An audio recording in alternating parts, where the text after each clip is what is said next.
कितना भी कुछ कर ले पर इस संसार में मृत्यु अटल सत्य है, उससे कोई बच सकता नहीं है। मौत जब तुझे को आवाज देगी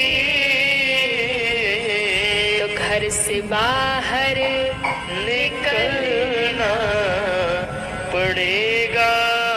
वो कहते हैं ना कि देखो, व्यक्ति घर में बैठा था पर मृत्यु आई, कहीं कुछ काम पड़ा गया और उधर ही समाप्त हो गया। यानी मृत्यु जब जहां जैसे होनी है ना, वो वहां पहुंच ही जाएगा। जहां जैसे जिसके साथ जो घटना घटनी है वो स्वयं वहां पहुंच जाता है। एक बार क्या हुआ कि एक तोता बैठा था वृक्ष पे। कहते हैं जब जंगल में तोता वृक्ष पर बैठा और बड़े मस्ती में गा रहा था, इतने में यमराज जी वहां से जा रहे थे।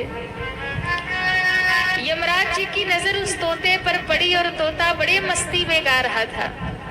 यमराज जी देखे और हंस दिए। हंस करके यमराज जी चले गए। अब जब यमराज जी हंसे तो उस तोते को टेंशन हो गई। बोले भाई यमराज जी हंस करके गए हैं तो कुछ न कुछ तो मामला जरूर होगा।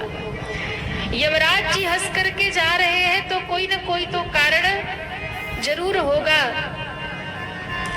क्योंकि बिना कारण के वो हंसे नहीं है। क्या बात है, कैसे पता चलेगी? तो कहते हैं इतने में उस जो पक्षी के मित्र थे वो गरुड़ जी थे। गरुड़ जी वहां आए। तोते ने अपनी चिंता का कारण गरुड़ जी को बताया। बोले अभी अभी यमराज जी मुझे देखकर मुस्कुराए हैं और मुस्कुरा कर चले गए। जरूर मुझे लगता है कि अब मेरी मृत्यु नजदीक है। मुझे लगता है कि अब मेरे प्राण संकट में है, कोई ना कोई तो बात जरूर है। गरुड़ जी ने कहा कि मुझे लगता है इसी जंगल में कुछ टाइम बाद हो सकता है पहेली आए और तुम्हें मार डाले। चलो आओ, तुम मेरी पीठ पर बैठो, मैं तुम्हें यहाँ से 700 योजन दूर समुद्र के उस पार गुफा में सुरक्षित पहुंचा देता हूँ। गरुड़ जी ने पीठ पर बिठाया और गरुड़ जी का वेग तो भाई वेग है, वो भगवान के वाहन है।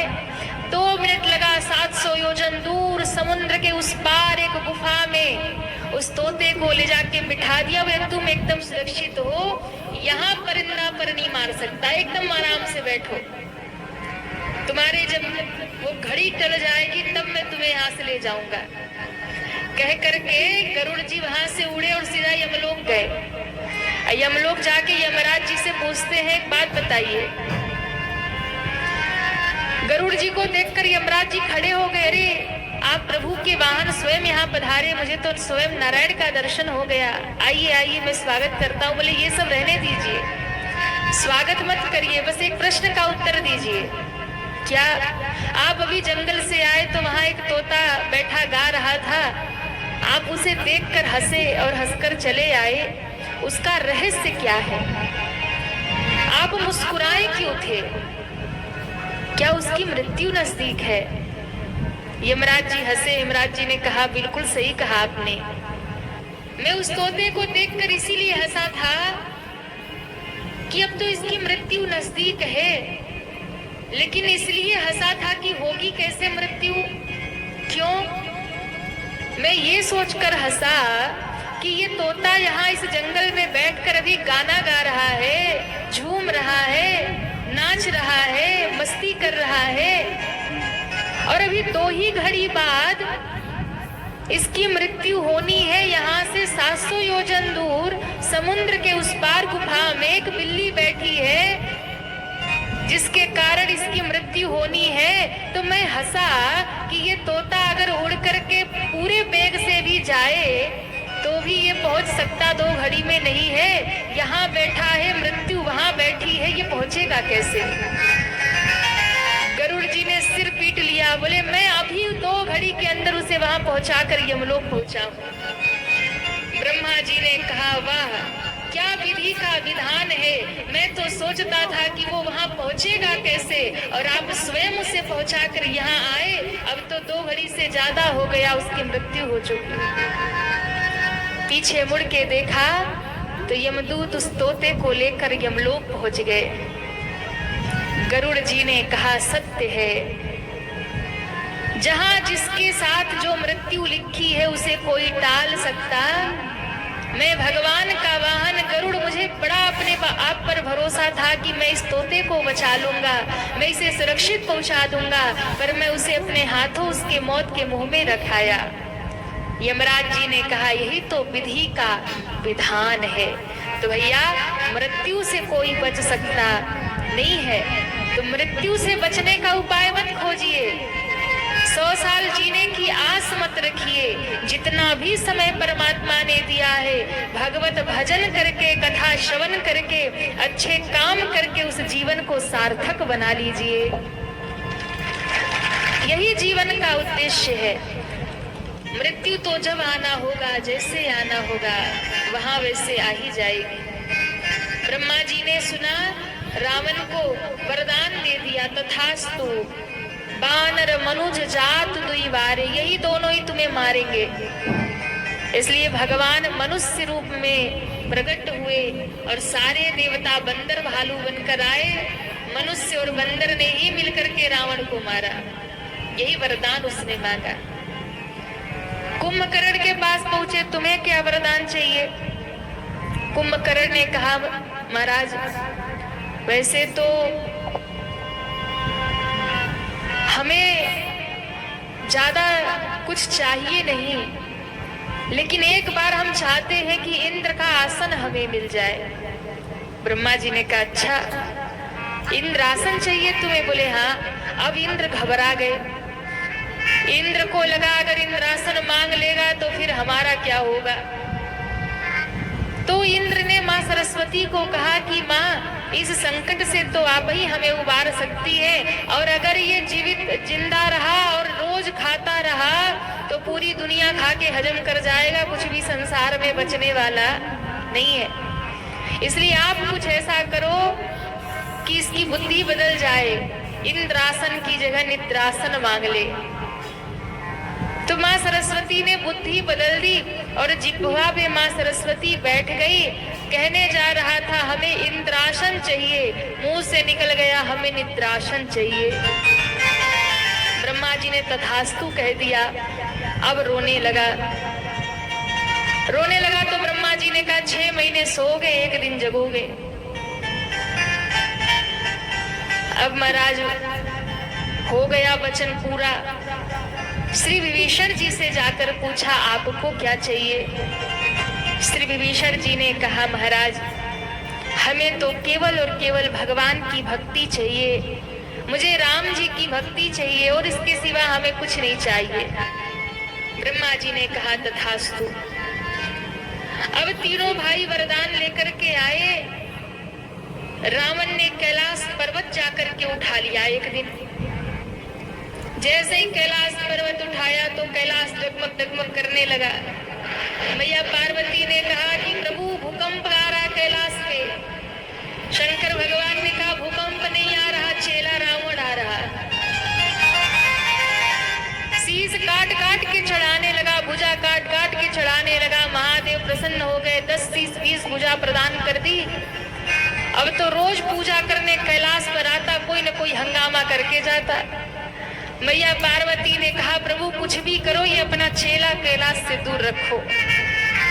बोले, मना ही नहीं कर सकता, भगत है, रोज आता है पूजा करने, रोज उत्पाद करे, कभी कैलाश उठाए तो कभी कुछ करे।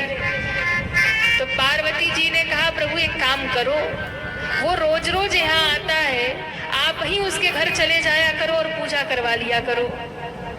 तो शंकर भगवान ने रावण को कहा, भाई देखो, तुम बड़े व्यस्त व्यक्ति हो और बड़े आदमी हो, लंका के राजा हो, तुम रोज रोज कैलाश न आया करो, हम ही तुम्हारे घर रोज आ जाएंगे और पूजा करवा लिया करेंगे। रावण ने कहा, अच्छी बात है, ड्यूटी लग गई, अब तो रोज शंकर जी लंका जाते पूजा करवाने। ब्रह्मा जी की ड्यूटी लगा दी, रोज रोज आके सुबह मुझे वेद सुनाया करो। ब्रह्मा जी बेचारे रोज पहुंच जाते, 1 मिनट भी लेट हो तो डांट पड़ती रावण की, कहाँ रह गए थे बूढ़े ब्रह्मा, सारे देवताओं को उसने अपने अधीन कर लिया, सब देवताओं को बंदी बना लिया, यहाँ तक कि मृत्यु को भी उसने अपने पांव के नीचे रख लिया। अब देखिए, रावण त्रैलोक विजेता हो गया। पूरे पृथ्वी पर त्रैलोक में रावण का आतंक छा गया। चारों तरफ अधर्म और अत्याचार होने लगे।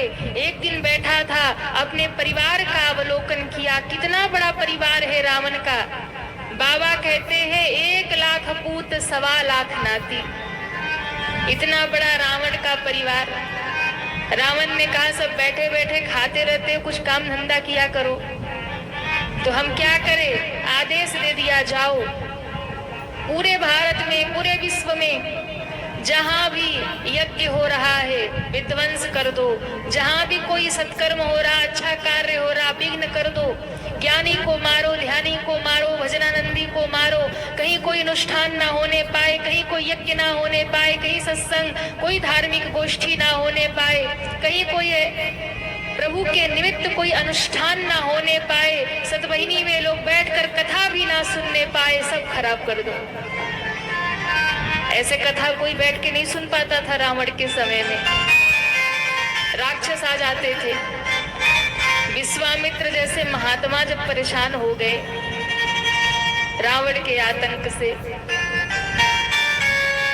अब कहते हैं जब सारी पृथ्वी पर रावण का अत्याचार होने लगा, तब मैया पृथ्वी व्याकुल हो गई। माँ पृथ्वी घबरा गई। मैया पृथ्वी ने गऊ का रूप बना करके जाकर के अपना दुख रोया ब्रह्मा जी के सामने। ब्रह्मा जी ने कहा कि देवी, हम कुछ नहीं कर सकते, हम तो खुद ही रावण के अधीन है। अगर 1 सेकेंड हमें लंका पहुंचने में लेट होता है तो हमें डांट पड़ती है। अब क्या करें? बोले अब चलो शंकर जी के पास, महादेव उपाय बताएंगे। शंकर भगवान ने कहा हम खुद ही पूजा करवाने जाते हैं रोज, तो प्रभु के पास चलो। अब प्रभु कहाँ मिलेंगे? बैठे सुर सब कर ही विचारा, सारे देवता बैठकर विचार कर रहे भगवान कहाँ मिलेंगे। गौ का रूप बनाकर मैया पृथ्वी रो रही है, मेरे ऊपर पाप का भार इतना हो गया कि अब मुझसे सहा नहीं जा रहा। पृथ्वी माँ ने कहा कि मेरे ऊपर बड़े बड़े वृक्ष हैं, बड़े बड़े पहाड़ हैं, नदियां हैं, समुद्र है, उसका भार मुझे नहीं लगता है। लेकिन जब एक पापी धरती पर चरण रखता है और चलता है तो उसका बोझ मुझे बड़े पहाड़ से भी अधिक लगने लगता है। इसलिए रावण का तो कहा अप्रगट है, उन्हें प्रकट करना होगा। तो बाबा प्रकट कैसे होंगे? शंकर जी ने कहा एक ही सिद्धांत है, प्रेम से प्रकट होई मैं जाना। प्रेम से प्रकट होई मैं जाना। प्रेम से प्रकट होई मैं जाना। श्री राम जय राम, जय जय राम। श्री राम सभी गाइए भाव से। जय जय राम। श्री राम जय राम, जय जय राम। श्री राम जय राम। जय जय राम। श्री राम जय राम। जय जय राम। जय जय राम। जय जय राम। बाबा ने कहा, अरे देवताओं, तुम भगवान को कहाँ ढूंढ रहे हो? मैं कहता हूँ कहीं ढूंढने मत जाओ। क्यों? हरि व्यापक सर्वत्र समाना। मेरे राम, मेरे प्रभु कहाँ नहीं है? हर एक कण में प्रभु विराजमान है। तो बाबा दिखते क्यों नहीं? बोले प्रकट करना होगा। कैसे प्रकट होंगे? एक सिद्धांत, प्रेम ते प्रकट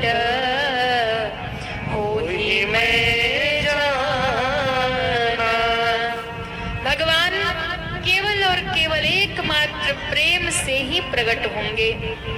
बिना प्रेम के भगवान प्रकट होने वाले, अच्छा बताइए, बिना प्रेम के पड़ोसी भी घर आता है क्या? प्रेम से भैया बोलोगे तभी पड़ोसी भी घर आएगा, और यदि प्रेम से नहीं बोलोगे तो पड़ोसी भी द्वार पर आने वाला नहीं है। तो बताइए, जब बिना प्रेम दिए पड़ोसी द्वार पे नहीं आता तो भगवान इतने सस्ते हैं जो बिना प्रेम के ही प्रकट हो जाएंगे। भगवान को भी प्रकट करने के लिए प्रेम चाहिए। प्रेम से पुकारो, भगवान यही मिलेंगे। उसी समय सारे देवताओं ने हाथ जोड़ लिया। भैया पृथ्वी समेत भगवान शंकर भगवान को पुकार रहे हैं। जय जय सुर नायक जन सुखदायक प्रणत बाल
देवताओं ने मिलकर भगवान की स्तुति की।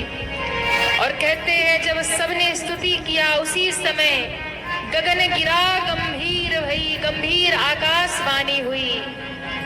जनी डर बहि बहु सिद्ध सुरेशा, गंभीर आकाशवाणी हुई। हे देवताओं, हे मैया पृथ्वी, आप सब बिल्कुल चिंता मत करिए, मैं जल्द ही अंशों सहित अवतार धारण करूंगा और पृथ्वी के भार का हरण कर लूंगा। बोलिए भक्तवत्सल भगवान की जय हो।